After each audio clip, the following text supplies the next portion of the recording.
closer to Florida potentially, right? Correct. And we saw last year, an example is when we had the La Nina-based state, Florida was impacted with 3 major hurricanes, which is a high number. That's significant. And I noticed a specific in the Colorado State University forecast that our coastline here on the Atlantic side of Florida, specifically Flagler, Volusia, and Brevard, stand about a 5% higher chance of experiencing a hurricane this year than in a typical year. Mm-hmm. Correct. And one of the predictors that we also look at, and one of our main parameters, is tracking storms and there are accumulated cyclone energy west of 60 degrees. And in this year, we have an ACE of 93 west of 60, which that is higher than normal. All right, so accumulated cyclone energy, warmer than normal temperatures, steering currents that might take it to Florida. Anjali Nieves Jimenez from Colorado State University, you're not painting a very optimistic picture, but we can't make that choice either. We appreciate the prognostication. It just takes one. It just takes one. Well, we appreciate the forecast, and that's what we need to prepare. If we know it's coming, we can at least psychologically get ready for it. We're a little less than 2 months away from the hurricane season, and we'll look for your updated Colorado State University come mid-June with the latest. Thank you so much for your time this morning. Rex. All right, so good information to know there as we look ahead to the hurricane season. As Brooke said, they're less than 2 months away, so something to keep in mind. Well, we appreciate you joining us this afternoon here on Florida Live. We hope you join us every weekday at 2 p.m. here on Fox Local, fox13news.com, fox35orlando.com, and also we are now live streaming on YouTube. So we hope you join us at 2 o'clock Monday through Friday right here on whichever digital platform you are watching us on. We are continuing to monitor this afternoon.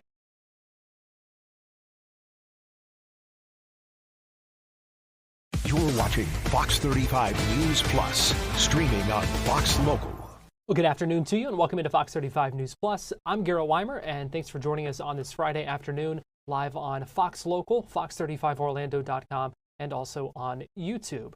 It is 4 o'clock, and that means it is time for today's Top 4 at 4, where we break down 4 of the big stories that we're tracking in the Fox 35 newsroom on this Friday afternoon. And joining me now for today's Top 4 at 4 is Fox 35 news anchor John Brown. John, good to see you. It is Friday. Got a lot of news coming up. Let's start with this one here, because this one got my attention for a couple of reasons. First of all, we've heard a lot about gang members being apprehended in the U.S. over the past couple of months. And today, the Attorney General, U.S. Attorney General now, Pam Bondi, says that some gang members were captured right here in Florida. 3 MS-13 gang members have been captured in connection with multiple violent cold case murders, and she says more arrests could be on the way. The U.S. Attorney General made the big announcement today. 3 of those people captured in Florida had connections with all those cases. 5 men in all, by the way, arrested as part of Operation Shadow of the Beast. And they pleaded guilty, while the 6th was convicted at trial. Okay, but here's what I think is interesting about this one. So you have these MS-13 gang members here arrested. And so we saw the one was arrested in Lake County. And so I started doing some looking into where he had been. He was hanging drywall in the Villages when he was apprehended. And I think that's I think that's one of the things that surprises a lot of people is they might be gang members, but a lot of these people have jobs that they're doing. They found this in Texas. They're all working in produce stands and other places. This guy's hanging drywall in houses and is accused of all these things. Now, whether or not it's true or whether they prove it, not for sure. But it does certainly, it's all that whole story my dad used to say, you never know who's around you when you're on the highway, so be good. And I'm like, that reminds me of those kind of cases. You know, be careful. You don't know who is who, especially here in Florida right now. Well, and that was one of the points that Pam Bondi was making earlier today in that news conference, was that she said some of these gang members are living among us. Right. Like you said, they have other jobs and that kind of thing. So you don't always know. But she also used today to send a message saying that if you are another one of these suspected criminals, then go ahead and leave the country. Here's what she said. Every 7 minutes, an American dies of a drug overdose. Over 75,000 people die a year of fentanyl overdoses. More than 2 homicides an hour happen in America. We know there is so much more work to be done, And that's why we are all here fighting for victims of crime. These gangs are organized, they are terrorists, and look at these three guys. They thought they got away with it for almost a decade, but they did not. Thanks to the great men and women of law enforcement, they were found, they were arrested, and if convicted, they will never see the light of day again. More arrests are coming. If you are a gang member living in this country, I'd self-deport right now because we're coming after you. So strong words from the U.S. Attorney General. Yeah, and I'd be curious to see how maybe we'll never get those numbers, how many people do self-deport before they're caught. I mean, I don't know that they'll announce they're leaving, right? Right. But law enforcement person I was talking to said they have to make it so severe when they make these arrests and the deportations, whether it's down to those prisons we've all seen on TV now. Otherwise, what's the incentive to get people to self-deport? It has to be a show. And so maybe that's what's happening here is look at how bad it could be, so you better leave now. Yeah. We'll see. All right. Also, this story here, getting a lot of attention across the country once again, and I don't think a lot of people fully understand it. I don't fully understand exactly what law enforcement is doing here, but Florida State Attorney Monique Worrell announced yesterday that her office would no longer accept cases for prosecution that do not include an arrest or cases that have not already entered the court system. Now, again, this is essentially challenging the police officers, the deputies, the detectives to build better cases before they're submitted to her office. Worrell said that her office is dealing with a backlog. I think the number was 13,500 of non-arrest cases because those cases are less prioritized than the ones where an arrest has already been made, and they're wanting to clear the books. Okay, so today we all know that the Orange County Sheriff, John Mina, he says he disagrees with the policy. It's putting more work on his officers and deputies to get these cases ready for trial when they think that maybe she should be doing that. And today, the Florida Attorney General, James Uthmeier, sounded off as well.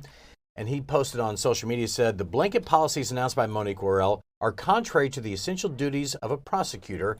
That's what he said on X today. And so, again, I reached out to an attorney friend of mine, and he said, there's so much of this stuff. He said, when people hear this, I know they're going to be confused. There's so much in the weeds here that people don't understand about the court system. You think somebody's arrested, they go straight to court. And if they're not convicted, they go home. Or if they're convicted, they go to jail. But there's so many procedural issues that we don't fully understand.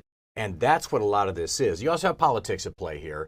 But he said that's why stories like this are hard for the lay people outside of the prosecution system, are so hard to understand because there are so many layers that have to be done. And we don't understand all the intricacies of that because we didn't study criminal justice. And that's true for a lot of people here.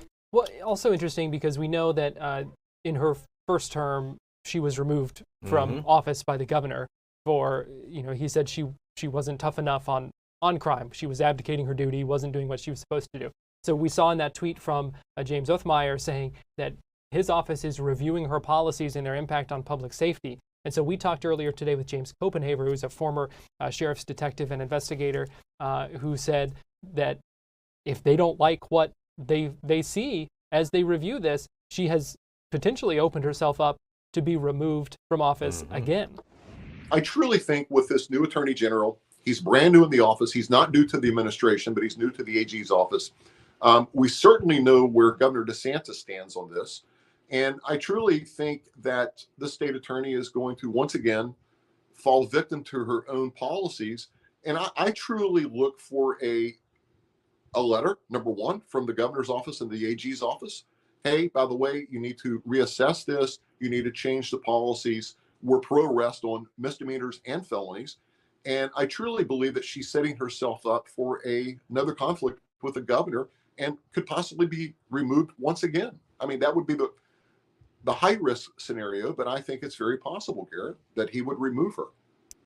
And we know, even though the Attorney General has not been in office very long, that he and the governor have worked hand in hand on some topics lately to kind of really lay down the law when it comes to some of these topics that they feel strongly about. Yeah. Now, one other, I guess, layer of this onion here, and I think a lot of people agree with what James Copenhaver had to say there, but my attorney friend also said a lot of times police and different agencies build weak cases. And they don't want to, they want to get it off their desk to say, we've moved it on. So they present it to then the prosecutor and they're like, what am I supposed to do? There's nothing here. There's no arrest made in this. There's nothing here. So what do you want us to do with it? So it sounds like a bit of a fight going on right now Right. in this case, and that's where the politics come into it as well. Right. Okay, now this story got a ton of attention last night, and it's now blown up all over the country. It's this woman right here. That's Kim Spencer. So you see the dog right there? Well, an alligator came up and grabbed that dog, and that's when Kim says, no, this isn't going to happen. And look, you can see Kim still got some battle scars there. So she ends up fighting off the alligator to rescue her pooch right there. And Kona, I think, is the name of the dog. Now is a Cone. Kona with Cone. So Kim wrestled the dog away from the gator, and she has quite the story to tell. And these are the ones up north. People are like, wait, what just happened? It doesn't, I mean, yeah, it's surprising here in Florida. We know how often, like, these interactions happen. But her story is truly amazing. People are loving this thing. Yeah, here's a little bit of her describing the story as only she can. She's facing it, it's facing her, and it suddenly jumped at her and got her. So she was in all the way up to here, like her whole head inside its mouth. And I guess that's where I stopped thinking, and I just dove on it. Jumped on it, straddled it, as ladylike as that is. No, for real. And was trying to pry its jaws open. Its back was to me. So it made me just jump on, and I guess because the girls at work are asking me, like, which hand was which jaw? I'm like, I don't know. We just got lucky because it ran just as quickly as it ran after us. It went right back in the water, and I got up, and we were out of there. Whew. Okay. Now, Kim also said on the news, one of the sound bites we had last night, she said, I thought alligators are supposed to be more afraid of me than I am of them. That's snakes, just so everybody knows. Okay, good to know. They're not afraid of you, just for the record. Many times they don't want to deal with you, but they're not that afraid of you, just for the record, just so everybody knows. Oh, they're not going to run away like a black snake, okay? That's Right. not happening. All right, Final Four weekend is here. I have 3 of the 4. How many are you doing? So I had picked an All-SEC Final Four. I got 2 of them. Yeah. But here's a live look at San Antonio Nice. right now, and you see the Goodyear blimp circling. We know the Alamo Dome, where the games are going to be played tomorrow. Town has to be buzzing ahead Who do you of have that. winning, by the way? I had Alabama winning, so now I'm gonna say Florida. Okay, I got Florida. So it's tight here. We've got 4 of us that are in the contention right now. I have Florida beating Duke. Luann, by the way, has Duke beating Florida. So if those 2 make it, then that's where the fight is. Okay, so all 4 number 1 seeds in the Final Four, and some say this is like the best Final Four. Like these are the best 4 teams of the year. If you look back over the entire season, it was these 4 were kind of up there at the top. Hard to argue with that. Yeah. Preseason rankings right now, Kansas was number 1. Alabama was number 2. Houston was 4. Duke 7. Auburn 11. And Florida was 21. So they didn't start out at the top, but boy, this is going to be a good one here. By the way, last 10 games, Florida's 10-0. Yeah. I mean, they're on fire. And some of their games in the tournament, the comebacks, where you pretty much could have counted them out at some point, but they came back and were able to win. That's the kind of thing that I think really builds your confidence. Oh, I think so too. Because now, if you get in a tough spot against a team like Auburn, you're not going to count yourself out. Absolutely. Okay, so big discussion on the golf course this morning. Is this the most boring March Madness you've seen? And everybody had different reasons why. Of course, I was playing with a bunch of guys who are Florida Gator fans, and they're even saying they're blaming NIL. Like, Duke's going to get NIL. I mean, all the big players have the money. There were no big upsets this year. You know, I guess Drake beating Mizzou. That wasn't really an upset, and they did. But, like, nobody under a 12 seed went, and now you have all 4. A lot of chalk. All chalk in the Final Four. So, yeah, that's not something you see very often. It's to the point where, like, when you're filling out a bracket, you don't even bother putting all 1 seeds in the Final Four because it's just not going to happen. But it did this year. And several times I was watching the games, and I can't remember, maybe it was in the Elite 8. But like everyone was, other than maybe the Gators, it was like 25-point blowouts, 30-point blowouts. Yeah. It was just boring a lot of times. Now this should be great. Like these 4 really good teams. But you know, whatever say about NIL. I think that's how we're. So next year in the bracket, bottom line, I've already got it filled out. You just the 4 number 1s. Don't even need to no know upsets. the teams. There'll be just the no numbers. upsets for me next year. So I'm all good. I already got it filled out. I will say I picked fewer than I normally do, and it worked out. Yeah. I mean, I did fairly well. Not in the championship fight. We'll see. We'll see. If I'm not here on Tuesday, means I took that $12 and I'm out, man. That's right. I'm done. Career's over. That's right. Invest it. Hey, $12 today is like $16 on Thursday, so that's great. Yeah, all right. Well, that is today's Top 4 at 4. We'll be right back with more Fox 35 News Plus after this.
watching Fox 35 News Plus, streaming on Fox Local.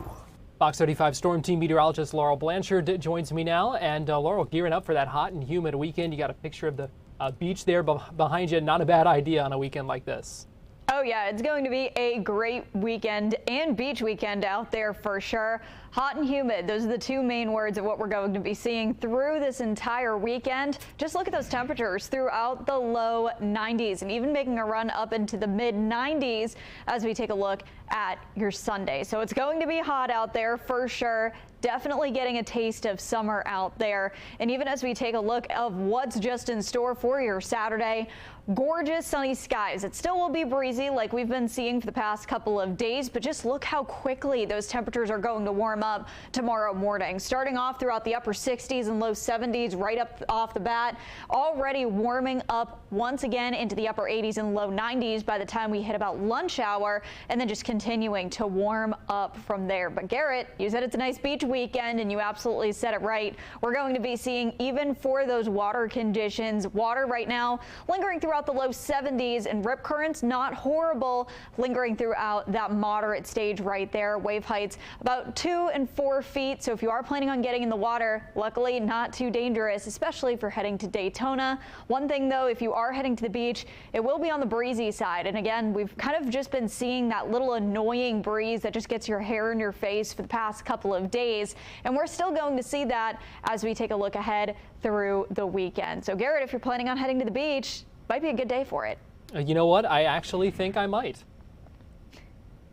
Yeah, so it's going to be great with that. But Garrett, we are also going to be seeing some changes on the way. Yes. So when we're looking ahead, and some of that's going to make it feel a little bit more pleasant. Pleasant, but cooler compared to the 90s that we're feeling right now. It's definitely going to be cooler for sure. And that's really all due to that frontal boundary that's once again firing up severe weather across the Midwest and deep South. So with that frontal boundary still lingering across western and central Tennessee, back down towards Texas, through Louisiana and Alabama through the weekend, but slowly making its way in across the Panhandle, not affecting us here in central Florida. It will create a little bit more of those gusty winds and bring in some cloud cover as we head through your Sunday afternoon. But luckily, this front stays far away as we take a look ahead towards the weekend. It's once we take a look ahead into the start of the work week, then we could be getting a little bit of that backlash from this front, not only with just that much cooler air setting in, but we are going to be seeing some rain push in as well. So let's time that out real quick. Taking a look at your Monday, this is 3 in the morning. So really just seeing all of that very warm air come up,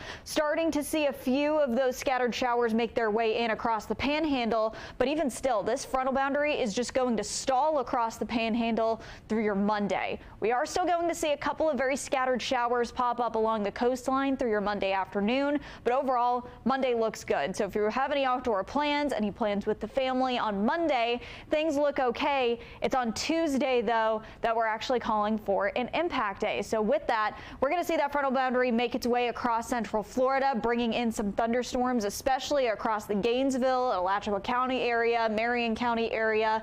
And this is what's just going to continue to push through central Florida, creating a pretty soggy morning commute and early afternoon commute if you are planning on heading there. But Garrett, main thing with that is that temperature drop, and we'll show you how cold temperatures are going to get. But still, we are even to head into next week.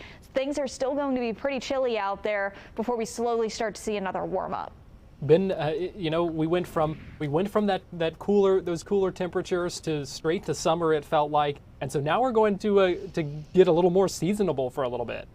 Yeah, and that's the thing. Compared to the 90s that we've been feeling for just a couple of days now, it's going to be chilly out there for sure. So this is going to be a rude awakening from when you're waking up on Monday morning, seeing those temperatures already throughout the upper 60s and low 70s, to walking out on your Tuesday morning, temperatures only in the low 60s and highs only popping up into the upper 70s. But really, this is very seasonable for this time of year. Normally, we're sitting at temperatures throughout the upper 70s and low 80s. 81 is actually that number there of what we normally are at during this time of year. So even though it's going to feel much cooler, this is actually just going to bring us back down to average for the start of the work week. Now Monday, again, a couple of very scattered showers, especially along the Daytona, some New Smyrna, Titusville coastlines.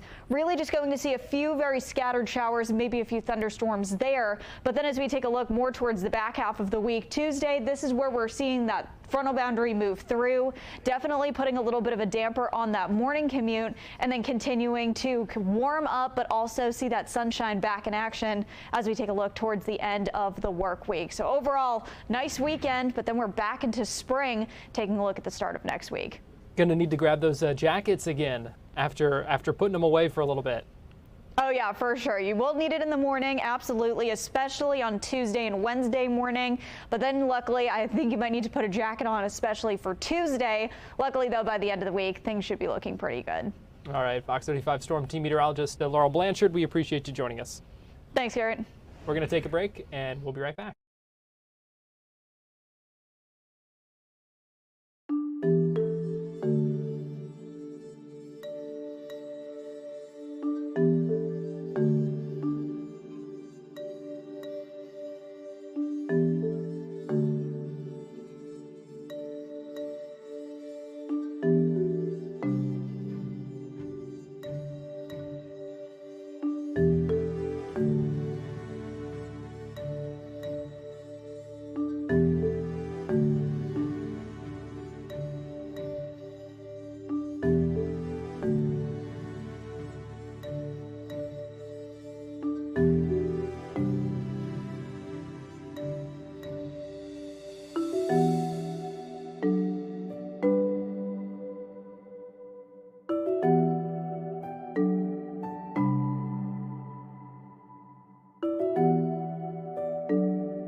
Oh, welcome back in. We have some breaking news here on the Fox 35 News Plus. We just got a letter from State Attorney Monique Worrell, who sent a letter to the Florida Attorney General James Uthmeier. We talked about that, the controversy. We talked with her announcing some new policies yesterday on plans not to accept new non-arrest cases because of a backlog in her office. And the Attorney General saying that he's going to investigate, basically review their policies, see what the impact on public safety would be. Well, this letter that was just sent to us from the State Attorney's Office says she is asking the State Attorney General for 13 more prosecutors and support staff to help them process those 13,000 non-arrest cases that are backlogged. So we're continuing to look through that and follow up on that. We'll have more details coming up in a little bit. Meanwhile, today we also got new numbers from the Homeless Services Network of Central Florida. These are numbers from their 2025 point-in-time count. That's what they call it. It's basically a census of people who are homeless on any given night in late January. So that's when they did it, on a night in January, looking in Orange, Osceola, and Seminole counties. Those are the counties that this Homeless Services Network of Central Florida covers. They identified about 2,800 people as living on the streets, in the woods, or in cars. I want to play for you a little bit of their news conference this afternoon where they talked about what they found and what's next. The number of people identified as experiencing homelessness this past January was 2,781, 2781. We're grateful that this is the smallest increase that we've had in a couple of years. We're grateful because the region's affordable housing market has not been able to expand at the same level that we need in order to effectively prevent more people from becoming homeless. So we know that the number is in part a testimony to the effectiveness of the work that is being done by the Central Florida Commission on Homelessness and by our partner agencies, including some of those represented here. As a matter of fact, our agency and our partner agencies collaborated together last year in 2024 to place more than 5,000 people who had experienced homelessness into permanent housing. More than 5,000 people in 1 year.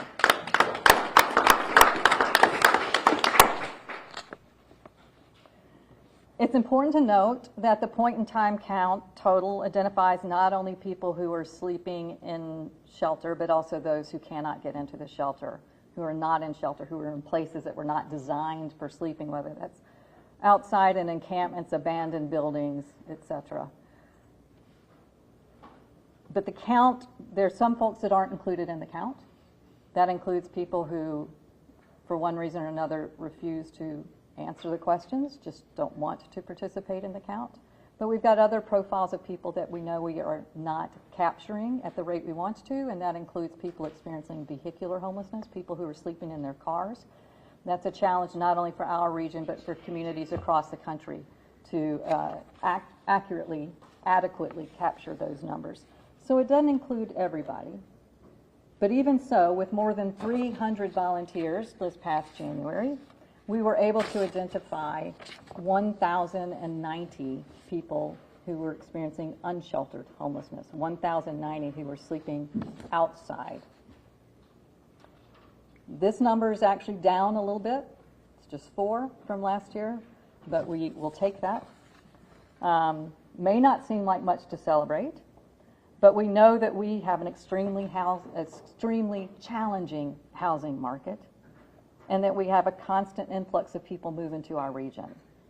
So there's no doubt that the regional investment in housing-focused interventions, housing-focused services, is part of why that number didn't balloon. But we also experienced more challenges in locating some people this year. There were places where we've historically been able to find people and they were not there this year. And we know that some people just didn't want to be surveyed this year. And those that did participate and through our other conversations with people accessing other services, we know that part of the reason we had challenges finding people was because of the implementation of the state bill, the anti-camping, anti-sleeping bill, that has resulted in people intentionally trying to find places to be that can't be found. So we know that that was a contributor. There were some trends that didn't change. Unfortunately, 24% of the people identified in this year's point-in-time count are 55 years and older. Heartbreakingly, more than half of them are sleeping outside. More than half. During a time in their lives when they're more likely to have serious health problems, respiratory issues, heart issues, diabetes, things like that, and they're outside. It is not an exaggeration to say that homelessness is literally killing some of our seniors. So that was from the news conference earlier today. Before we go to break here, I do want to clarify something on the graphic here, because if you add up some of these numbers, it doesn't necessarily compute. The unsheltered children, those numbers come from the school district and not from the point-in-time count that was done. So the total homeless found in the point-in-time count was the 2,700, and the unsheltered children, just to be clear, came from the Orange County, Osceola County, and Seminole County school districts. So just in case you were looking at that and wondering a little bit about what that meant. We're going to take a break here on Fox 35 News Plus, but we'll be right back after this.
watching Fox 35 News Plus, streaming on Fox Local. Welcome back into Fox 35 News Plus. I'm Garrett Wymer, and thanks for joining us on this Friday afternoon.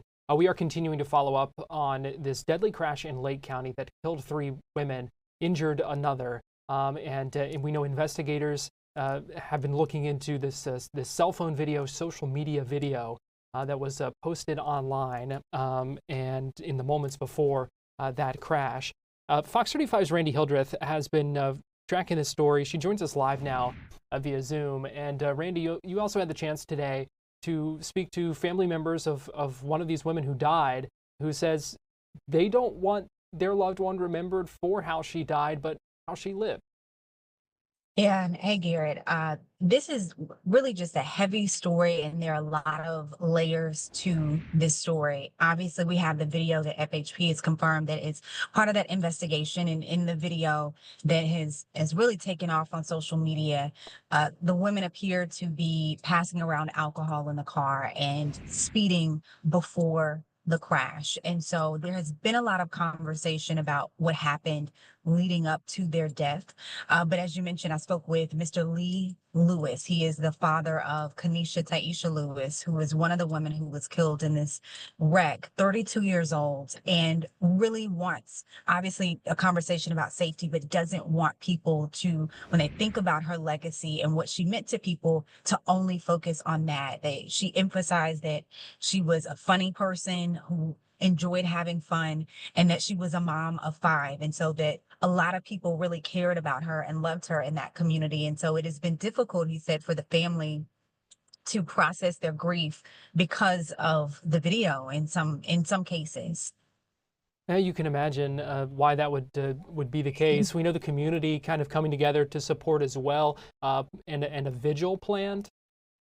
Yeah, so there is a vigil set for Sunday at Carver Park in Eustis at 5 p.m. And the mayor posted about this because Eustis is a smaller town. Everybody knows each other. That's the word from people who I've interviewed, that, you know, if you didn't know these women directly, you knew someone who knew them.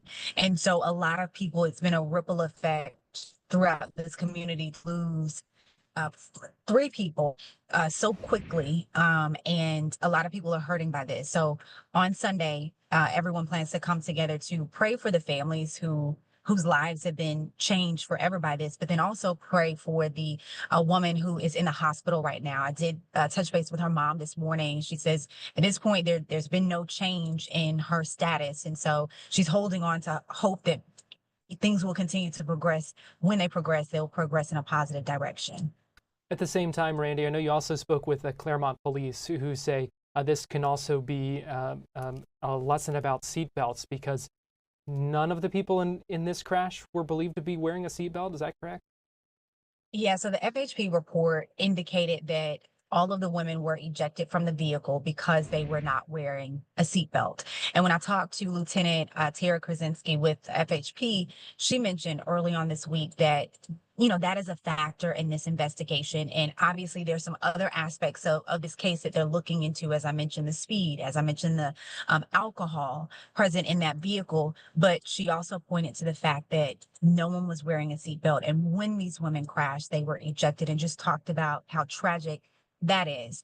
And Claremont police, we also talked about that element of the case and what they see even in responding to other cases, that seatbelt, wearing a seatbelt is such an important factor in crashes, whether it's a major crash or a minor crash. And they do have this new equipment. It's called the seatbelt convincer. They just got it at the end of 2024, and it is a simulator. So you are strapped in like you're either the driver or you could pretend to be the passenger, and you're at an elevation and you fly forward as if you were in a crash, depending on how the equipment is set up, anywhere from 7 to 9 miles per hour. And so I experienced that today. You will see that video at 6 o'clock, but in that video, you can see me fly forward. You can see our GoPro topple over, and I'm wearing a seatbelt. And so they pose the question, you know, this is your experience going at a very slow mile per hour, and you have on a seatbelt. Imagine what would happen if you were actually on the road, if you were going at the rate of speed that you would travel on a road, that interstate, and you didn't have a seatbelt on. And so it's, certainly they want to present this information in a way that gets people to understand it more than just saying click it or ticket. An eye-opening experience, I'm sure, to go through something like that. For sure. It's when I was nervous, experience, when I strapped into the seatbelt, and I'm really big on wearing a seatbelt, but it was really put things in perspective. And I really did, fly forward, and you'll see it in the video at 6 o'clock. And it's like, working my shoulders out after, because you feel it. They call it a slow moving collision. That is what you experience. And, kind of feel it in my shoulders a little bit. Oh my gosh, it shows the importance of wearing those seatbelts, though. Fox 35's Randy Hildreth, we appreciate you joining us, and we look forward to seeing your story coming up on Fox 35 News. Thank you. We are also following a story out of Flagler County this afternoon, where a 16-year-old student was arrested yesterday and accused of punching a school resource deputy who was trying to break up a fight. Fox 35's Chris Lindsay joins us live now via Zoom. And Chris, what do we know about what happened here? Well, there was a fight between a couple of students. The sheriff says he believes it was regarding a stolen item. One student had confronted another. They began to fight. This is within feet of a deputy named John Landy. He's the school resource deputy. He roams the halls here at Matanzas High School. He's done so for the past 12 years or so.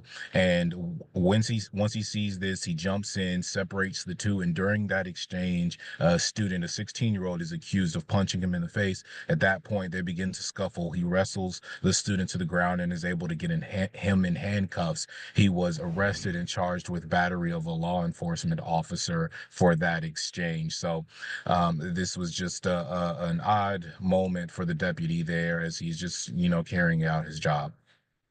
And you had the chance to speak with the sheriff this afternoon. What did the sheriff say about this? Anytime something like this happens, Sheriff Rick Staley really likes to emphasize the importance of teaching your children how to de-escalate situations, how to solve these problems with words rather than violence. And that's the point that he really nailed home today. Again, he's urging parents to just make sure that, hey, you can talk these sorts of things out. And in the instances where something like this does happen, most times when you see a deputy or some other figure kind of step in, oftentimes these kids will stop what they're doing and kind of create some distance. That wasn't the case in this instance, but he and the deputy are saying, hey, if you see this sort of thing, kind of just stay out the way, create your distance. And before things even get here, if you need an opportunity to mediate, the school resource deputies, they offer that opportunity. School staff, they offer that opportunity, just so it doesn't escalate, because this is an argument about a stolen item that turned into a felony charge for this 16-year-old. So what's next now for that teenager? He has been booked. It was first treated for some injuries from the initial fight, not the exchange with the deputy. Once he was treated, he was booked at the juvenile center. After he was booked, he was released to his parents. So still going to have to go through the legal process, but is back in the custody of his parents for the time being. All right, Fox 35's Chris Lindsay, we appreciate you joining us here on Fox 35 News Plus. Thank you.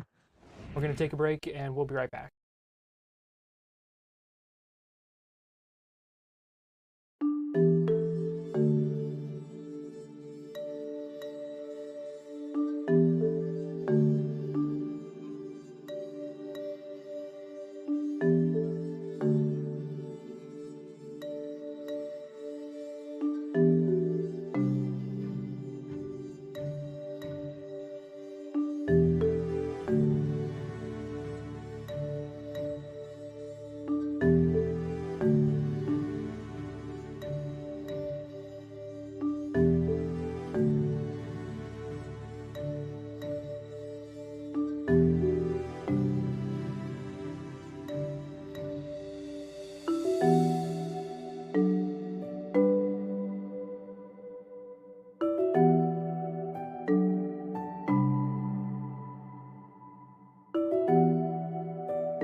watching Fox 35 News Plus, streaming on Fox Local.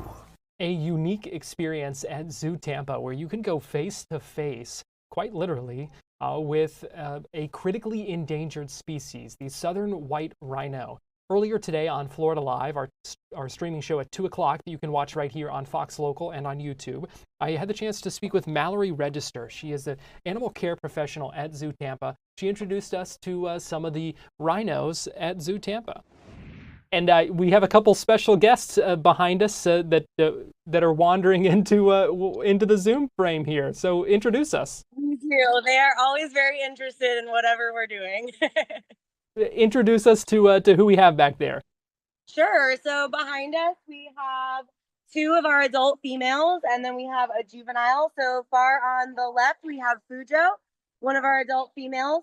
Right behind her, kind of scooching her along, that is a Leke, joined by her daughter Ruby, or Daruba. And they are southern white rhinos, is that correct? Correct. They are southern white rhinos. So tell us a little bit about those animals and what makes them unique. Absolutely. So southern white rhinos are unique in the way that they are one of the only species of rhinos that live in groupings. Those groupings are called a crash of rhinos. So you can find upwards of 15 to 20 of them living together out in their natural habitat. They're very amazing. They're very social creatures. One of their closest living relatives are horses. So they actually have a really cool temperament, just like a horse would. They are also an endangered species. Talk to us about that. Yes, they are. So they are an endangered species. So we have them here at Zoo Tampa. They're part of what's called the Species Survival Plan. So what that is, it's basically a database where their bloodlines and genetics all go together, and it gets analyzed to see who's well put together to make their species stronger and flourish and be more genetically diverse. So we had our male Mufasa come in and live with us now, and he was very successful meeting his girlfriend, so to speak. And we had our very first baby of his ever born here. He's about 18 months old, and his name is Mku. We also help out the World Rhino Foundation as well. So Zoo Tampa really plays an important role in the conservation of these creatures, it sounds like. Absolutely, especially being a nonprofit. So coming and visiting us, portions of that proceeds go right back into caring for our animals, but it also helps with conservation efforts and rehabilitation efforts that we have here locally and around the globe. So what happened to these animals in the wild that led to them being critically endangered like they are now? So being such large animals, you can imagine that they take up quite a lot of resources. And as populations continue to grow and grow, their areas where they live start shrinking and shrinking, making it harder for them to find those resources that are necessary to survive. There is, at the zoo, you have a signature encounter where folks can kind of get up close and personal with these creatures. Can you talk to us about that? We do. It is an amazing experience. We actually just got a brand new encounter space that we're very excited about. It gets them the opportunity to be even more immersed close to their habitats.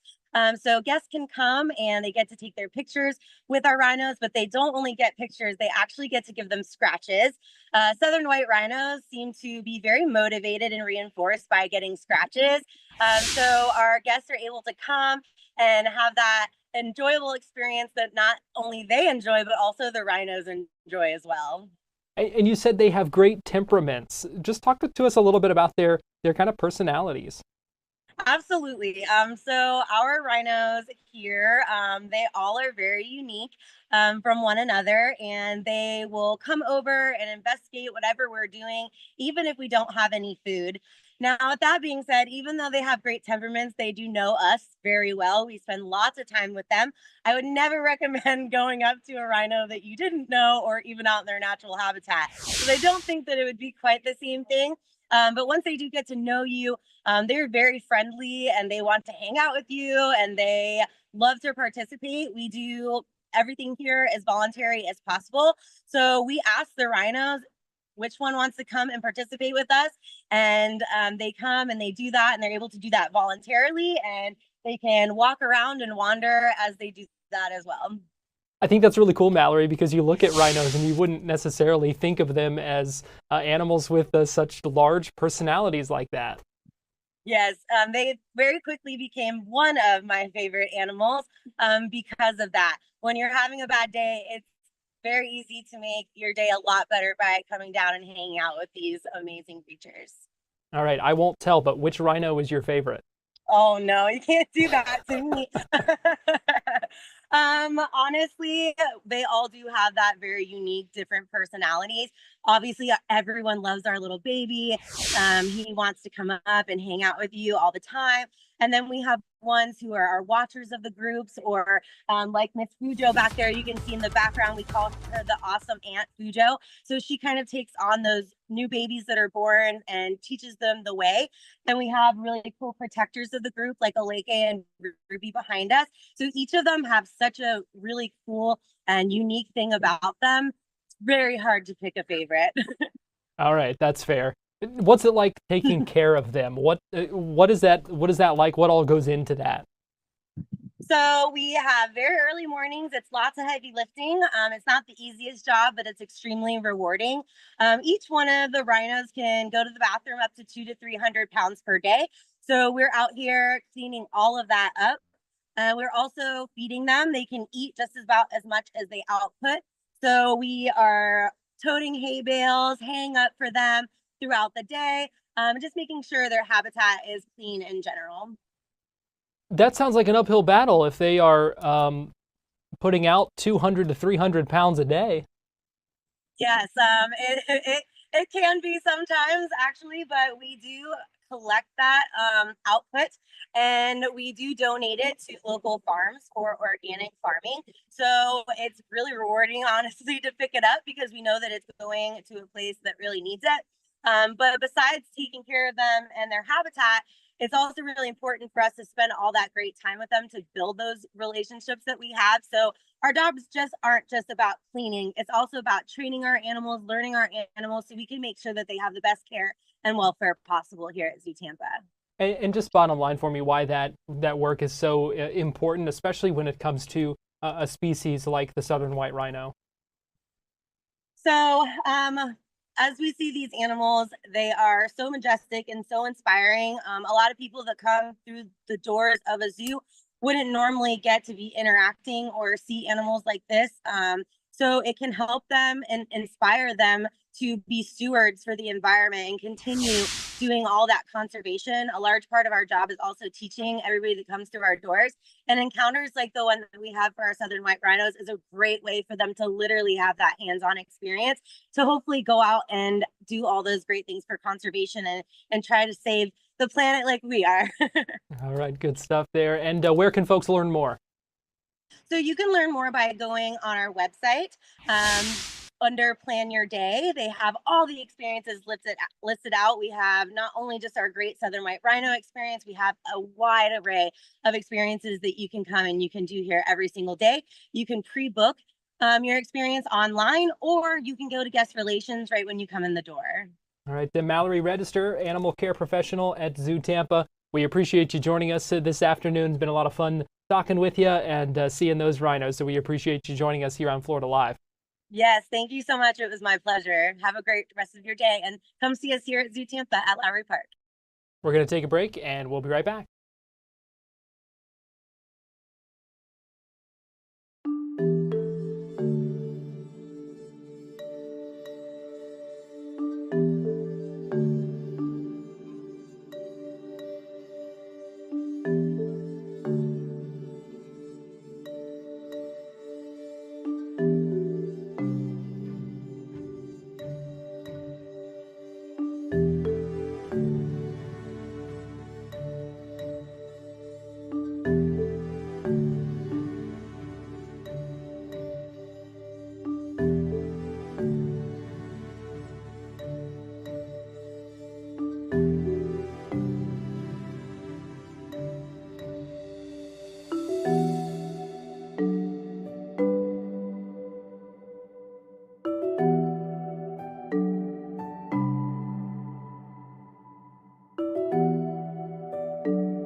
You're watching Fox 35 News Plus, streaming on Fox Local.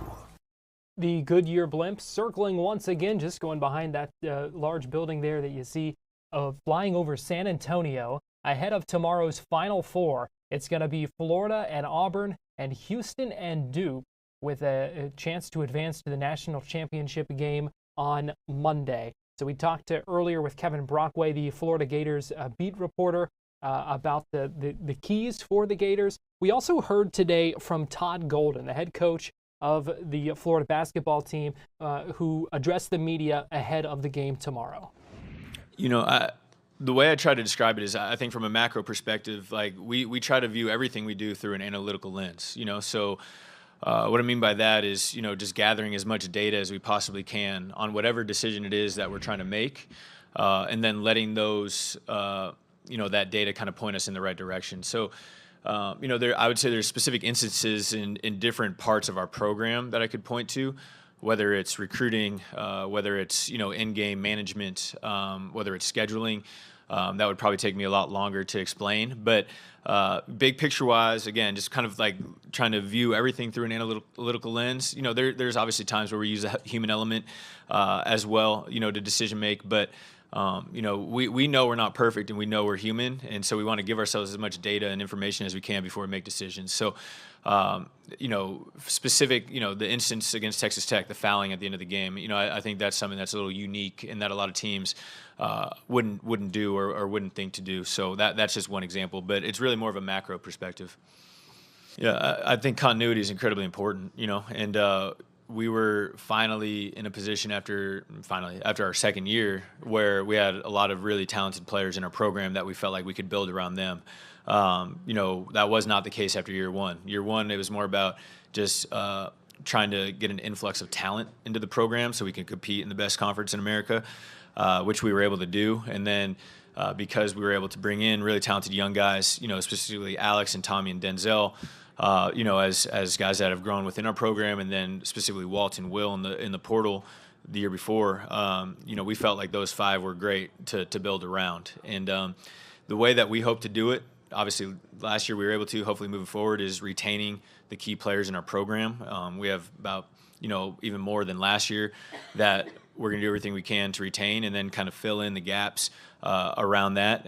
But, you know, I know you understand it. You've seen it, I think, between us, Auburn, and Houston. Each program has about 70% of their roster, or at least their playing roster from last year, returning. Duke's around 30, but Duke also has three incredibly talented freshmen that are hard to get. So the continuity piece, I think, is definitely important, and something that, you know, at Florida, and I've said this before, it's such a great place that I feel like we can still execute a real program.